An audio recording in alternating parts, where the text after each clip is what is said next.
One study showed that people who had gum disease were 6 times more likely to decline in memory. You wouldn't nuke your gut microbiome with antibiotics every day, so why do that with mouthwash? There could be a component where there's a leaky valve and there's a leakage of stomach acid. You can train that valve by doing something called diaphragmatic breathing. So not only are you strengthening that valve and reducing reflux, you're tuning the nervous system, your brain, into digestive mode. Stomach acid's super important. What you eat for breakfast really does determine how full you feel and how much you eat later in the day. There's 30 to 50 times more lactic acid bacteria than a probiotic supplement. But one of the most alarming things that's coming out of recent research is that probiotic supplements can carry antimicrobial resistance genes. When you take a probiotic, it just moves through your gut. It's not there to stay. When you flood your body full of multiple different strains, you could influence the growth of certain colonies, which could actually provide an imbalance. This is a big no from me. Jordan, Mr. Gut Health Online, I love the stuff you talk about because gut health, this phrase that we've coined, covers so many different things, right? I think people intend gut health to mean the actual colon, but digestive system is so huge. And, you know, you really master the art of talking about little tips and tricks which are highly practical. So I thought today I'd love to go top to tail and just get some of those best gut health hacks that people can do every day. Starting with the mouth. You're a masticator. You love to masticate. Why is that one of the best low-hanging fruits anyone could do to optimize their gut health? So yeah, when we think about the gut, as you've alluded to, we normally just associate like the bowel, but your gut actually starts in your mouth.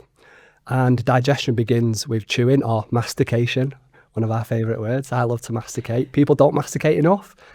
So essentially, the more you start to chew food, not only does it make it easier to digest in essence, but it starts to activate some of the digestive processes. So the production of gastric juices, for example, digestive enzymes, and also actually helps to improve satiety signaling. So the studies showing where basically they gave the same people, a bowl of ice cream on different days, told them to eat it one day within 5 minutes and on the next day within 30 minutes. And the time when they ate it more slowly, they produced much more of the satiety hormone GLP-1, right, which is the hormone that these drugs like Ozempic mimic. So yeah, the more you chew, essentially, not only does it improve digestive processes, it makes you feel fuller, so it's better for weight management, for example. So you have a lower caloric intake potentially the more you chew. And I guess what you've mentioned there is a lot of the chemical signaling and the activation and prepping of the gut environment for digestion is better if you chew because you're giving the signals to start the factory line.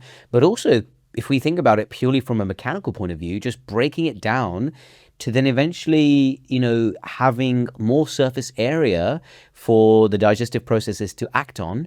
And eventually, once it gets to your colon, potentially even more surface area for your gut bacteria to ferment some of that stuff. So you can unlock and absorb more nutrients the more you chew. So do you think there's like a sweet spot of how much? I mean, listen, no one's going to be counting the number of chews, but if we were to, you know, talk about that, what would someone aim for? I say realistically, around 20 times, but it totally depends on what you're eating.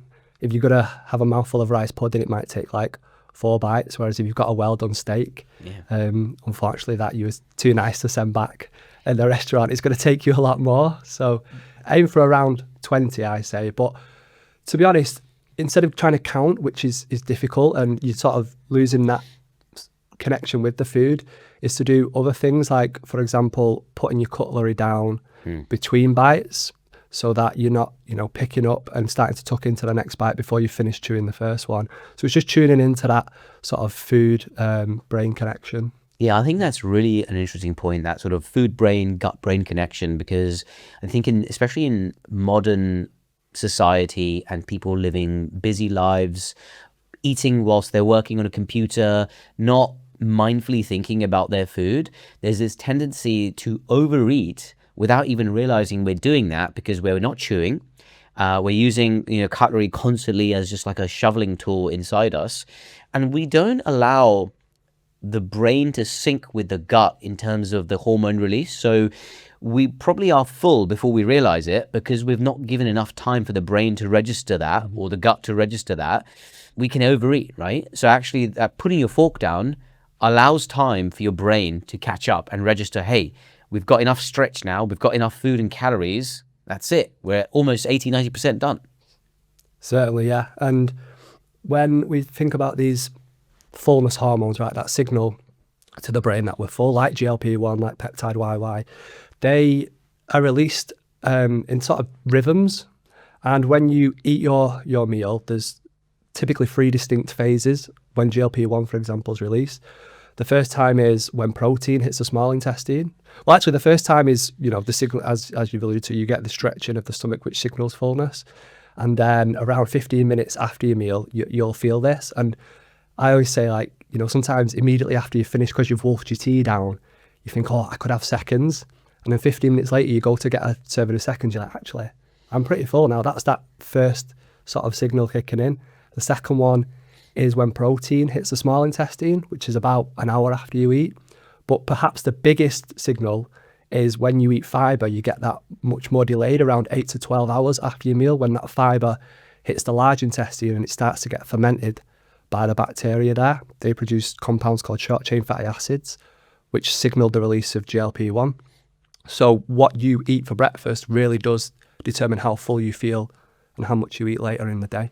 I also wonder how much of an impact it could have with chewing, but also allowing your digestion to be more primed if you eat with your hands a bit more, as much as you could, because this is obviously far more common in Asian cultures, in African cultures, South America, where there could be a greater amount of rice-based dishes or dishes which require the use of hands just culturally. And it's also some togetherness, right? There's more meals eaten with family members, with other friends.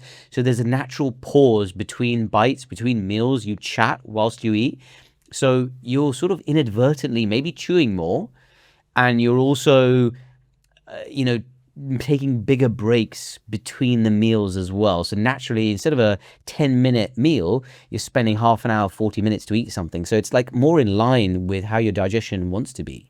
Exactly. I think actually eating with others is one of the biggest, most simple gut health hacks you can do. And there was actually a World Happiness Report that came out, I think, last year.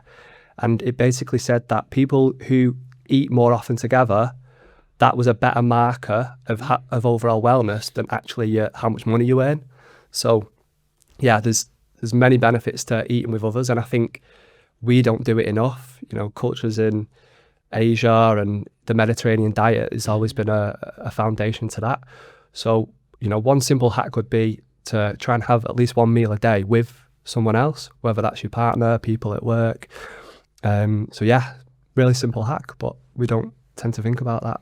And now, focusing still on the mouth. I mean, we've spoken about chewing and how chewing is like obviously one of the first parts of the, digestive tract, and, stuff there will determine what happens downstream. Also, a lot of people know about the gut microbiome, but you've also got the oral microbiome, which maybe is less obvious to a lot of people. But since the mouth is the beginning of the digestive tract, what happens in the mouth in terms of the makeup of microbes that live there and bacteria that live there on, the cheeks, the tongue, and the gum lining, the teeth, they can also determine our health for a lot of things. It's linked with, brain dementia risk. It's linked with cardiovascular disease risk, colorectal cancer even. What are some habits that people should be doing to take care of the first part of your gut health, which is the mouth and the bacteria which live there? So oral hygiene is super important, brushing, flossing, but we're starting to see some research now that actually things like mouthwash not be a great idea, because with antiseptic mouthwash especially. This is alcoholic mouthwash. Yeah, alcohol, chlorhexidine, these mouthwashes that contain antiseptic compounds that are essentially meant to kill all of the bacteria, but we know the microbiome in the gut, in the mouth, is a balance of good and bad. And there's some microbes, for example, in the mouth that essentially metabolize nitrates or nitrites. And what happens is when you swallow these nitrites, it gets converted into nitric oxide, which dilates blood vessels and helps to lower blood pressure. And there's research showing that using these antiseptic mouthwashes can actually raise blood pressure, which might ultimately increase your cardiovascular disease risk in the long run. So yeah, the way I compare it is you wouldn't nuke your gut microbiome with antibiotics every day. So why do that with things like mouthwash? So brushing, flossing, checking in with your dentist every 6 months. And then obviously food for your oral microbiome, and it's very similar to feeding your gut microbes. So you want a lot of plant diversity, fibres, polyphenols, so those compounds found in bitter and colourful plants like your coffee, your green tea, dark chocolate, Evo, extra virgin olive oil. And yeah, the gut-brain connection we always talk about, but if the mouth is the start of the gut, then the research is showing that actually the mouth and the brain are very, very strongly linked. And as you alluded to, an increased risk of things like Alzheimer's and dementia is strongly associated with gum disease, so periodontitis, and especially P. gingivalis, the bacteria that causes gum disease. They've started to see not necessarily these bacteria in the brain, but the toxins that they produce. Yeah. And I think one study showed that people who had gum disease were 6 times more likely to decline in memory than those who weren't. So yeah, I think that sort of oral microbiome is going to be fascinating just because of its overlap with the gut microbiome. I mean, what starts there is going to eventually find its way to the guts. And I also think, it's quite interesting that whilst things are transient in the mouth, those bacteria still like to mulch and ferment fibers. And the fibers that we eat act as a physical abrasive, similar to how some fibers act as a physical broom in the gut. They can help to clean the mouth just by this kind of, this abrasive effect on the gums and the teeth, but obviously far more gentle. But also, when we break down those compounds, they're still going to be fermented by the gut microbes, produce beneficial short-chain fatty acids. You mentioned the nitric oxide pathway for the blood pressure, so I think that is really important. Only 5% of us are feeding our guts properly. That means 95% of us are accidentally starving our microbiomes, and we feel it through bloating, sluggish digestion, and other symptoms and health challenges. That's why I created Loam, a 6-in-1 prebiotic fiber blend designed to cultivate a nourished, thriving gut. Each serving delivers 10 grams of plant-based fibers, making it that much easier to feed the gut bacteria that fuel your digestion, immune system, metabolism, mood, and more. And the best part is it's completely invisible. No taste, no texture, no grit. Loam dissolves into anything and literally disappears into your day. If you want your whole health to thrive, start by feeding the ecosystem that runs the show. Head to www.loamscience.com to try Loam. And exclusively for you, just because you're listening to this podcast, get an additional 10% off with the code POD10. Again, that's POD10 to try Loam and get an additional 10% off. Loam, health grows here. If we're moving down from the oral cavity, slightly lower down, often, which is so common and rampant in modern society, which is acid reflux, that sort of reflux of stomach acids from the stomach through the food pipe makes its way to the mouth, and that acid can change the composition of oral microbes, bad breath, wearing down the teeth in the enamel of the teeth. But also in the food pipe itself, the constant acid exposure can increase the risk of esophageal cancer, change like the type of the lining of the cells there to make them, more prone to cancer risk as well. What is some simple things, beyond being prescribed a medication, which some people may need, proton pump inhibitors, that someone could do to relieve acid reflux and gastritis? The most simple thing that I teach people is something that, it's not necessarily dietary related and it's free, you can do it right now, is one of the main causes of acid reflux is an incompetent lower esophageal sphincter valve. So at the bottom of your esophagus, your food pipe, is a valve that connects the food pipe with the stomach. And after we eat, when we eat, it should open and relax to let food through. And then after we've eaten, it should remain relatively closed to prevent acid reflux from coming back up. That valve is formed of the lower esophageal sphincter muscle and also the diaphragm. So the diaphragm is the muscle that controls breathing. They essentially overlap. And just like any muscle, you can train that. Just like you would go to the gym and train your biceps to get stronger, you can train that valve by doing something called diaphragmatic breathing. So it's in many people who suffer with acid reflux, there could be a component where there's a leaky valve and there's a leakage of stomach acid up. There's actual studies where they have basically put what we call a manometry Yes. instrument down, so through the nose down into the stomach, which measures pressures. So we can measure how strong that valve is. And they got people to do diaphragmatic breathing after a meal. And then, well, they got them to do a meal without the breathing Yes. versus with the breathing. And they showed that the valve got stronger and the number of reflux events reduced when they were doing this breathing. So what is a simple protocol that someone could do post-meal to strengthen that and reduce the risk of acid reflux? So you're looking at around 5 to 10 minutes of diaphragmatic breathing. So essentially the way that works is when you inhale, the abdomen should come out because your diaphragm is pushing down on the Okay, abdomen. so breathe in, but the belly is coming out. Exactly right. So as you inhale, abdomen comes out, and as you exhale, the abdomen falls back in. And what's happening there is your diaphragm is contracting down as you breathe in, which forces the abdominal wall out. And as you exhale, the diaphragm relaxes and the abdomen moves back in. So you want to do this for around 5 to 10 minutes after a meal. And if you slow the exhale, so you breathe in for 4 and out for 8, this has been shown in studies to activate the parasympathetic nervous system, which is rest and digest mode. So not only are you strengthening that valve and reducing reflux, you're tuning the nervous system, your brain, into digestive mode. So it's a double hit in essence.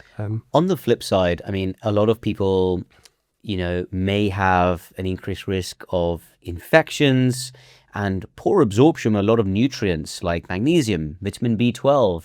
They may have a deficiency in many, micronutrients because they actually have low stomach acid, and that has its own set of problems. I mean, they may have avoided the reflux, but they've got other problems as well.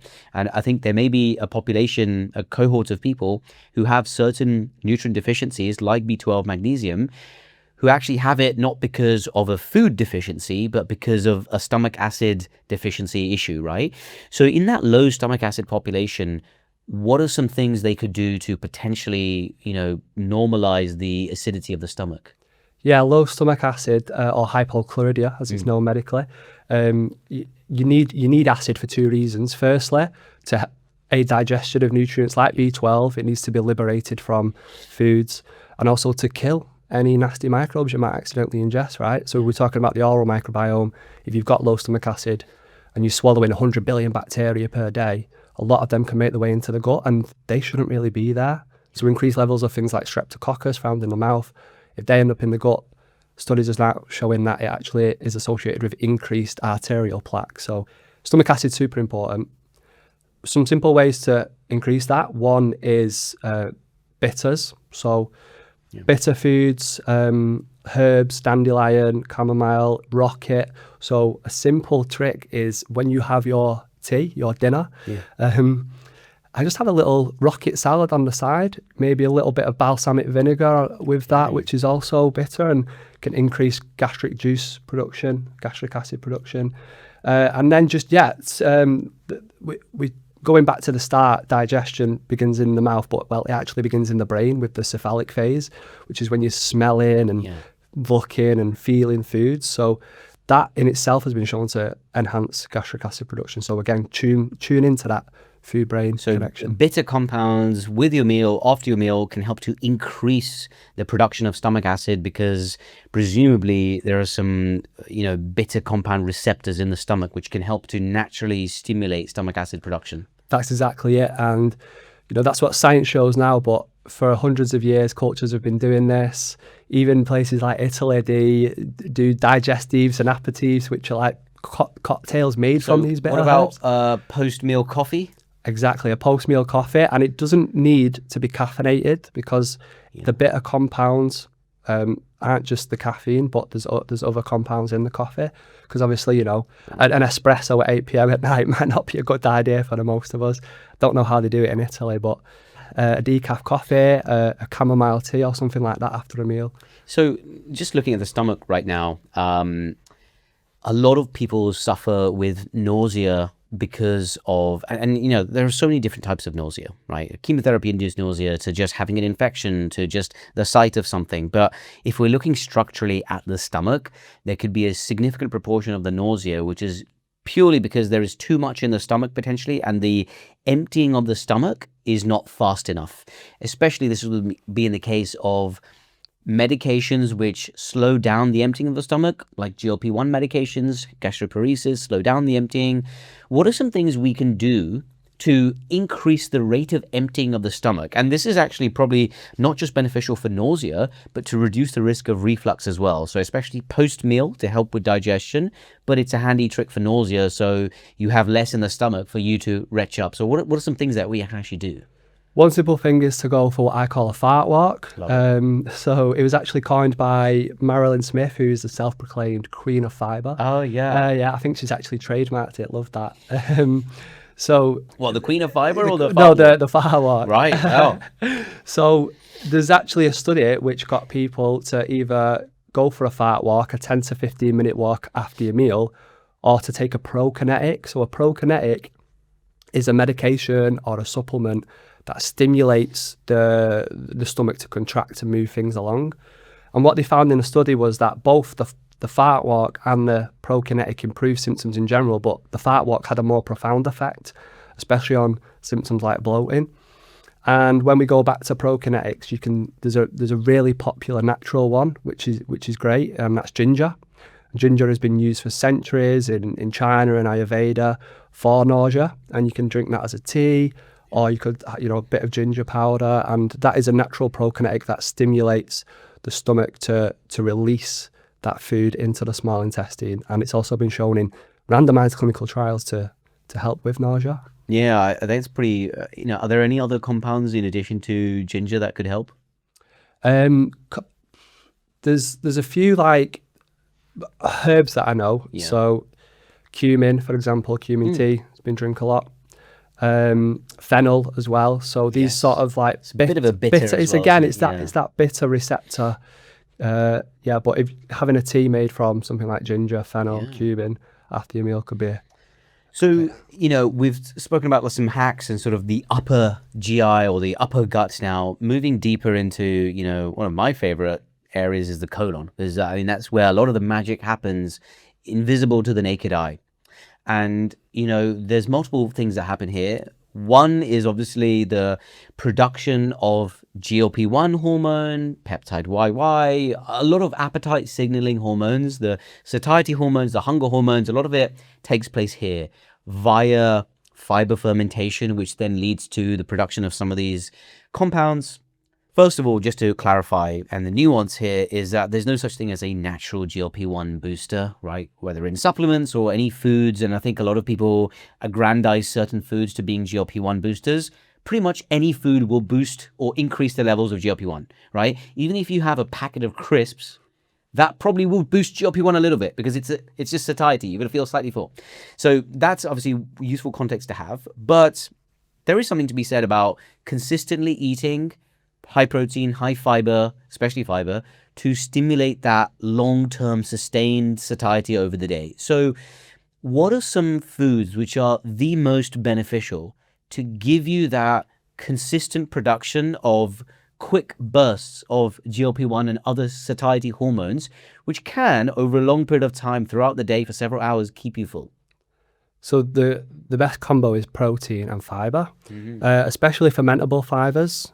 So once they hit the colon and they're fermented by bacteria produce short-chain fatty acids, which signals the release of these satiety hormones. So you want more slow digesting fibres.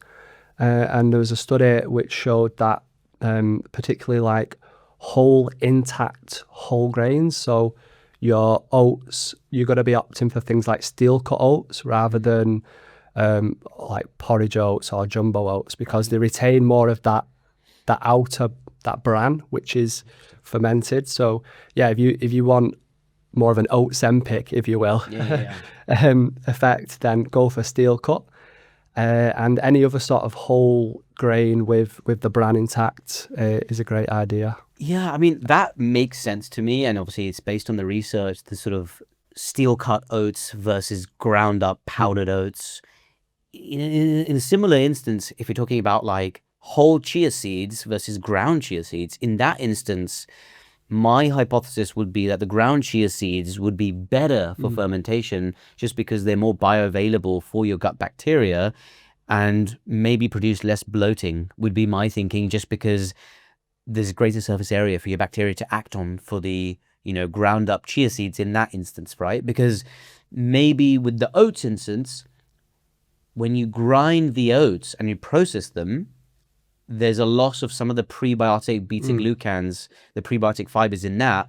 But if you maybe got the big steel cut jumbo oats and then just ground them at home, that would be better. Because maybe what you're referring to is like a processing which happens at the factory where maybe some of that fiber is stripped. Yeah. So if it's refined, essentially, you lose that. But yeah, when you break up things like chia seeds, you gain access to more of those compounds in there, like omega-3, for example, which in itself will have a satiety effect. So yeah, I think there's obviously a little bit of nuance, but that's a good point. Now, in the microbiome, people have heard about like Bifidobacteria, Lactobacillus, all that sort of stuff. And, people always give very generic advice like, yeah, eat more fermented foods, eat more fiber, and that's great. But actually, a lot of people don't understand how to specifically target as much as you can these things with specific types of food. So say I wanted to increase the amount of various Bifidobacteria strains, which are probably all going to be beneficial. What specific types of foods, easily accessible foods, can I aim for? So Bifidobacteria love a particular prebiotic called GOS, or galacto-oligosaccharides. This is found in legumes, beans, peas, chickpeas, etc. It's also found there's a dairy form of GOS, so it's found in like milk and yogurt, and actually yogurt in itself is often made with a type of Bifidobacteria, so you're introducing it in that way. And these are the type of bacteria that we lose as we age. Yes. And there's research starting to show that the more of these we have when we're older, the better overall health and sort of longevity outcomes. And actually, there was the oldest lady in the world called Maria Moraes. Yeah. Unfortunately, she passed away last year. She was 117. She had a large amount of Bifidobacteria in her gut microbiome, and she ate a lot of yogurt and a Mediterranean. 3 yogurts a day, 3 servings a day? Yeah, 3 servings a day, and she ate like a Mediterranean style diet as well, which obviously contains a lot of beans, legumes, and other fermentable fibers like your leeks and your garlic and your onions. These are also going to support the Bifidobacteria. And what are we doing to support the lactic acid producing bacteria? I mean, commonly referred to as lactobacillus strains. What can we do? Because I guess it's slightly in the name, the lacto, some fermented dairy potentially. Yeah, exactly. So any fermented food really is going to be a source of lactic acid bacteria, and they get their name because they produce lactic acid, and essentially they are they've evolved to grow in an acidic environment. And when you ferment foods, the acid they produce lowers the pH of the food so that they can survive, but nasty microbes and mold and stuff can't. So fermented foods are arguably the best source of lactic acid bacteria. And we did a bit of an experiment a couple of years back. We called it the Fermented 5. So me and 4 of my mates, so 5 of us, did a challenge where we ate 5 different servings of fermented foods every day. So kefir, kimchi, sauerkraut, and like kvass, which is like a fermented drink. And what we found was that all of us, after just 2 weeks of doing this, had an increased abundance of these lactic acid bacteria in our stool. So that was based off, there was a study published by Stanford University where I think they put people on a minimum of 6 servings a day, but I felt a little bit, if even 5 is maybe a little bit extreme. Yeah. But if you can try and get 3 portions in, like Maria had 3 servings of yogurt a day, if you can have a little bit of kimchi, you only need maybe a couple of tablespoons, because it's been shown in just that amount of kimchi, there's maybe 30 to 50 times more lactic acid bacteria than a probiotic supplement. Yeah, I think like in this modern age especially, even people who do eat a little bit of fiber, they tend to eat a very narrow range of foods, which will probably feed like some bacteria. And, I also feel that a lot of the fibers that we eat, like maybe apples or berries, again, it's quite narrow a range in which it only feeds certain bacteria. And we have a lot of fast fermenting fibers like inulin and, oligofructose, which never really makes its way to the end of the colon. And we really want to target those really active, rich, beneficial microbial communities living in the distal end of the colon, where actually most of the bacteria actually live there. And they're the kind of types of bacteria which are butyrate producing, love to feast on the slow fermenting fibers, like the beans, whole grains, roots, those sort of, hearty type vegetables that you'd associate with like tubers. So I think that's also key, because those types of foods are typically missing in our diet that our ancestors used to have. Yeah, definitely. We don't tend to eat a lot of, these slow fermenting fibers. And it's a bit like going to a dinner party, and if someone brings out like a bowl of, nachos at one end of the table, they'll all be gone by the time they get to the other end. So what you want is something that can feed those microbes at the end of the table, and the sort of slower digesting fibers that are found in things like beans and leeks and these unusual like root vegetables like Jerusalem artichoke that we don't tend to eat a lot of, but our ancestors probably did. That's what can ultimately increase levels of these. We've obviously mentioned some words like prebiotics in this. Just explain very simply prebiotics, probiotics, and a novel group of compounds called postbiotics. Like, what should people be understanding what they actually are? So prebiotics are what feed the beneficial bacteria already in your gut. And when you have those microbes produce a benefit to our health. A probiotic is the beneficial bacteria themselves. And these are normally found in supplements and some probiotic fermented drinks, not to be confused with fermented foods. And there's a bit of a discrepancy there, because I've seen a lot of people saying like, kimchi is full of probiotics, but from a scientific standpoint, we have no idea what's in that kimchi you made. What the strain is, right? Exactly. And, studies show that kimchi and other fermented foods probably do even contain some small amounts of not so good bacteria, but these are just kept in check by the lactic acid bacteria. So, if we're being pedantic here, we have to make that distinction. And then postbiotics are this sort of new era of gut health, and it's what there's two things. It's what their microbes are producing, so like short chain fatty acids, vitamins, and other bioactive compounds, and also what happens when those bacteria themselves and yeast are actually dead.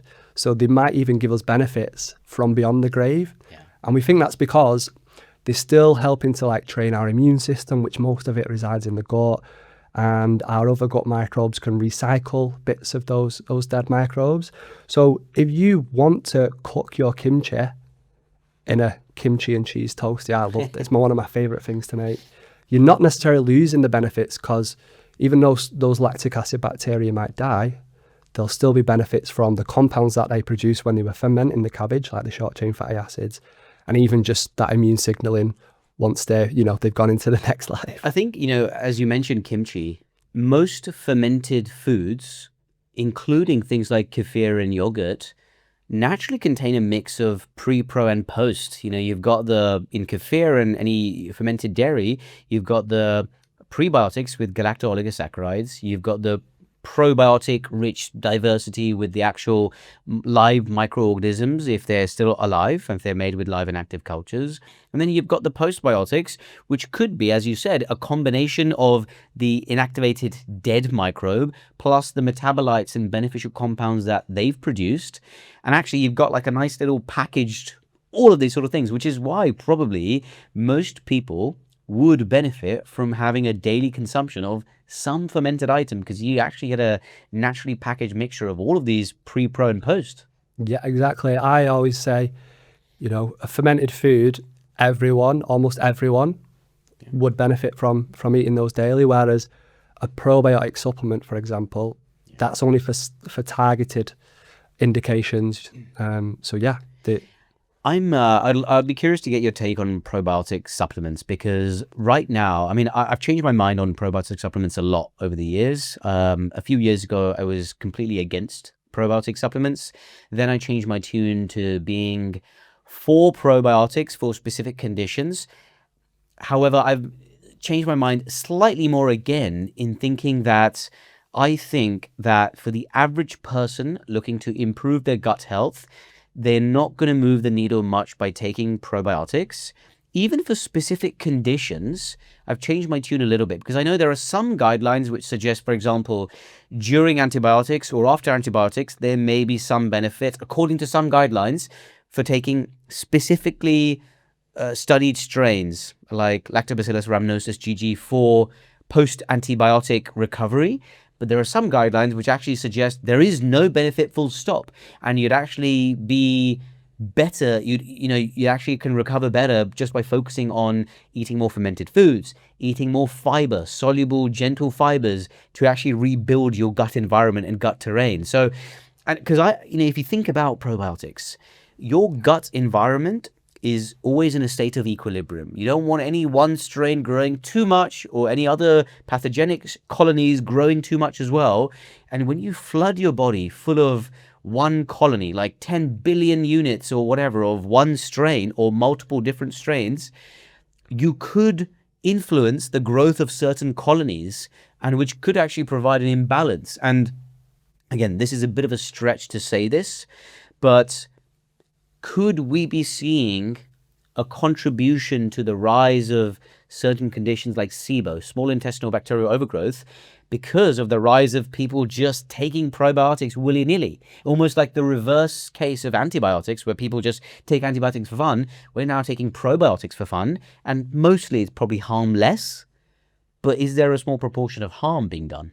Potentially. I mean, one of the most alarming things that's coming out of recent research is that probiotic supplements, and the probiotics in there can carry antimicrobial resistance genes, and they can actually transfer them to some of the more opportunistic bacteria, which means that essentially when you come to ultimately potentially need antibiotics, they may not work as well to get rid of those microbes. So that's just one instance. But with probiotics, we actually did a study at the Functional Gut Clinic where we gave healthy people a 14-strain probiotic for 2 months. We looked at the microbiome before and after. There was no improvements in diversity. All we saw was some subtle changes in the metabolism pathways. And what we think is that when you take a probiotic, it just moves through your gut, interacts with your resident microbes in your immune system, then you poop it out. It's not there to stay. And it's a bit like the rainforest analogy in, if you chuck some seeds into a rainforest, they're not going to grow. You'd rather nourish what's already there with things like prebiotics. And who knows if we want these probiotic bacteria to stick around? They could be, like the analogy I always say is a probiotic is a bit like a pop star. And they come, they do a show, they give you some sort of potential benefit, like maybe they help, switch something on the immune system and you feel a little bit better for a few hours, and then they move on. Whereas with things like fermented foods, they contain a much more broader range of microbes that are a bit more like the arena staff. So keeping the show running, behind the scenes, but actually the ones that you want to stick around, because some of these pop stars might be a right diva, So yeah, that's just reiterating, if you're pretty healthy, you probably don't need a probiotic. Focus on fermented foods because they are more likely to actually increase your diversity. When it comes to actual conditions, there's maybe a handful that I think could benefit, but IBS, and one of the reasons why is because in IBS, studies show that 4 out of 10 people with IBS who take a placebo actually feel better. And it's one of the reasons why I actually say try a probiotic, because there's a 40% chance that it's going to help you. But there are studies that some specific strains can help. Antibiotics, again, there's a couple of strains like rhamnosus GG, and then ulcerative colitis, again, there's a few strains. Mood is potentially the most exciting area that I think a probiotic could be useful are what we call psychobiotics. Yeah. And it's these microbes, these strains that potentially have a benefit to the gut-brain connection. And research is pretty convincing to me now, at least, that if you take a probiotic alongside your antidepressant, you can actually make that work a lot better for you. So that's probably one of the few indications that I think it's worth trying. But for those people out there who aren't really sure which type of probiotic, because it's, an absolute minefield, Yeah. We've got a website called Tummy MOT, and we review a lot of these probiotics, and we'll tell you what indication it's been proven to help or not, because a lot of people are taking one from random health stores that haven't got any evidence behind them, and this is where the quality control comes in, and there might be some risks of things like antimicrobial resistance. And just pulling on that thread, I think it's useful for people to understand that bacteria have vertical gene transfer where they pass it down to their offspring, but they also have horizontal gene transfer where they just pass it to their friends and neighbors they're interacting with. So if a certain bacteria has an antibiotic resistance gene, and that's in the probiotic that you're flooding your system with, just needs a little bit of horizontal gene transfer to stick, and then that new bacteria to then flourish, and then suddenly you could be worsening antibiotic resistance in your gut environment, which you may not see immediate impacts for, but just generally that's not an ideal thing to have. And there is some emerging research suggesting that. So right now, I am probably on the side of the fence that the average person, unless you really, really need it for a specific condition, traveler's diarrhea or whatever, you're probably better avoiding it and trying other things. However, I am pretty excited, just like as you are, about the future trajectory of probiotics, precision probiotics, which are studied and selected to not have those resistance genes for antibiotics, which have a targeted function, which can be fed by specific prebiotic fibers and maybe have a specific function in the gut, like a narrow scope of action, like ninjas. You go in and you do this one thing. So I think that is interesting. We've spoken a lot about diet, obviously, so far, and what nutritional factors can influence the microbiome, gut health. But the microbiome is actually influenced by so many other factors. What are some other things that people can do to just, quietly influence their microbiome without even realizing? So one of the main things is where you live. So if you live in a city, for example, your microbiome is going to be a lot less diverse than someone who lives in the countryside. And I don't know if we've actually touched on how the importance of diversity, in that diversity is the number of different species that you have, and also the balance of them as well, because you can have a lot of different species, but it could be dominated by, one or two bacteria. So you want lots of different types and nicely balanced. And if you unfortunately live in a city like me, I live in a city centre of Manchester, there was a study that came out recently where they put students in a public park for around 2 hours every day, and just within the space of a few weeks that increased their microbiome diversity. Unfortunately, Manchester is lacking in the green spaces, but if you can get out, combine that with your fart walk, eat your lunch out there, especially with summer coming up, that's one simple hack. Just get out in nature. So actually, interacting with different environments, we're exposed in the air to different aerobiomes and different species of bacteria floating in the air, but also in the sort of plants, in the leaves, in the soil, which we may interact with, right? Definitely, yeah. And we, used to laugh at people hugging trees, but if you can get and touch some plants and some soil, hug some trees. Another thing is obviously sleep is super important. And studies show it's a bit of a vicious cycle that if you lose sleep, it disrupts your gut microbiome, and then they can cause more stress and worsen that circadian rhythm. So any sort of way that can help you get around 7 to 8 hours a night. So whether that's a really good bedtime routine, not eating a large meal so close to bed. One hack that I'm obsessed with is the 2 kiwis before bed in the evening. There's actually several studies in athletes, in students, in people with sleeping disorders that actually having these kiwis close to bedtime can improve sleep quality.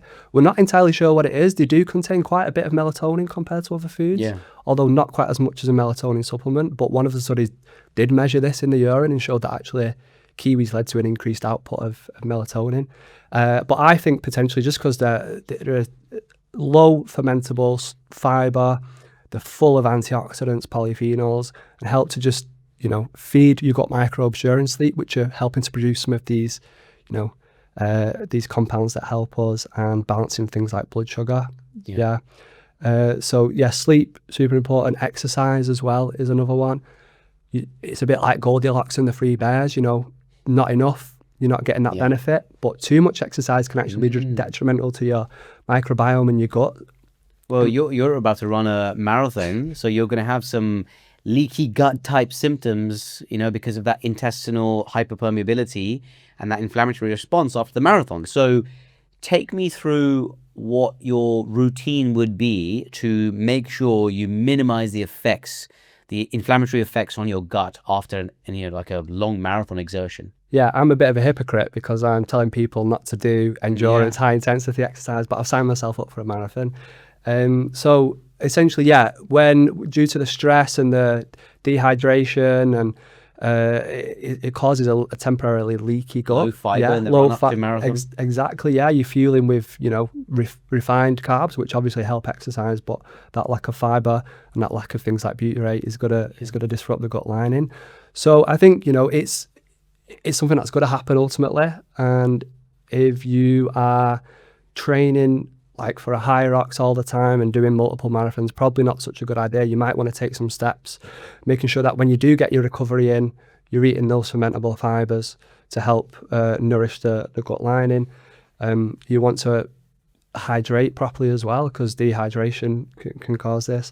There's also potentially some supplements you might want to consider. So L-glutamine is one, it's an amino acid, and in studies it's been shown to actually replenish those tight junctions. These are basically the bonds between the cells that line the gut that become damaged and ultimately cause it to become leaky. So you could take L-glutamine before. So I guess for people understanding, it's a non-conditional amino acid, which means the body produces it, but in states of exertion or illness, like if you're septic and unwell in the hospital with a bowel infection, or if you're doing like a marathon, you may deplete the amount of L-glutamine even more quickly than your body can produce. So there may be indications for glutamine if you're going to be really unwell or exerting potentially. Yeah, there's potentially an indication to use that, and it's been shown in randomized clinical trials in both exercise and things like irritable bowel syndrome to improve intestinal permeability, whereas some of these other supplements like collagen and bone broth just don't have that evidence. Something to consider if you're doing that. And there's probably one other thing that can help that a lot of people don't think about in terms of improving your gut microbiome. So we've touched on sleep, we've touched on exercise, we've touched on diet, but sometimes actually taking a break from digestion is needed. And there was a study that followed people during Ramadan, right? And so Ramadan is the Islamic holy month, and people fast for around 14 to 18 hours a day. And what they showed was that during this fasting period, they had increased levels of Akkermansia, which is a bacteria that basically supports your metabolic health. It feeds on the gut lining. So Akkermansia mucinophilia translates to mucus lover. And it's only active when we're not eating, because whilst the gut is quiet and the other microbes are quiet, this Akkermansia can flourish on the gut mucus layer, which is also important for maintaining intestinal permeability or leaky gut. So taking a break, you don't need to overdo it. I think around 14 hours is probably a sweet spot. So having your last meal at like 7 p.m. and breaking your fast at like 9, 10 a.m. is doable. And most of us naturally do that naturally, anyway. You could just extend it a bit more. This is something I am ridiculously excited about, and I've been using it for a while now myself. We've all got wearables for our sleep, steps, heart rate, but the one thing we don't track, the thing that actually tells you more about your health than almost anything else, is your bathroom data. And that's why I joined the team at Throne Science. Throne is the world's first hands-free smart toilet platform that turns your everyday bathroom habits into real actionable health insights. It uses computer vision and sensors to analyze stool shape, color, consistency, frequency, even patterns like straining and time spent sitting on the toilet. And I've been helping to build out the science as well. No forbidden photos on your phone, no awkward Excel spreadsheets. You just do what you normally do, and Throne gives you trends that actually matter for your gut health, hydration, fiber intake, and even early warning signs you'd normally miss. If you want to be one of the early people to try this or just follow the journey, head to thronescience.com. That's thronescience.com. Trust me, it will be your gut's new best friend. I want to do a quick fire round with you, take your opinion on these things. A lot of people demonizing non-nutritive sweeteners, artificial sweeteners. Artificial sweeteners are bad for gut health, true or false? It's nuanced, I think. So I would say in general, false if you're having them, in moderation, right?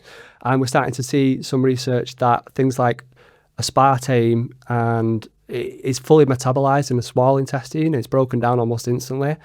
It doesn't actually reach the microbiome to have this effect.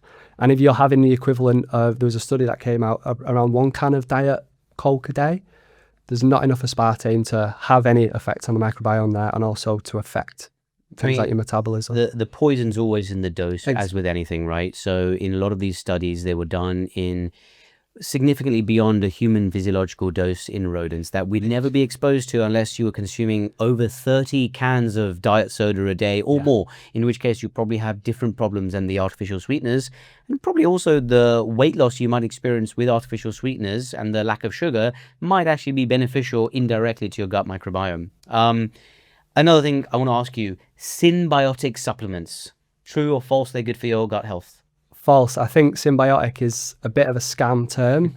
There's no sort of regulations about using that. And if you look closely at most of these symbiotics, what people have done is just randomly put some probiotics together with something like a fructooligosaccharides, a type of, which is ultimately a prebiotic, but the dose you need to get a prebiotic effect, you're talking like 5 to 10 grams.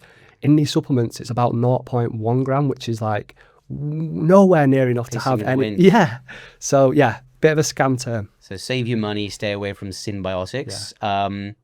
Apple cider vinegar, good for gut health and digestion, true or false? I'd say false, but vinegars may have some benefit. I just don't know why apple cider vinegar has got this, superfood label.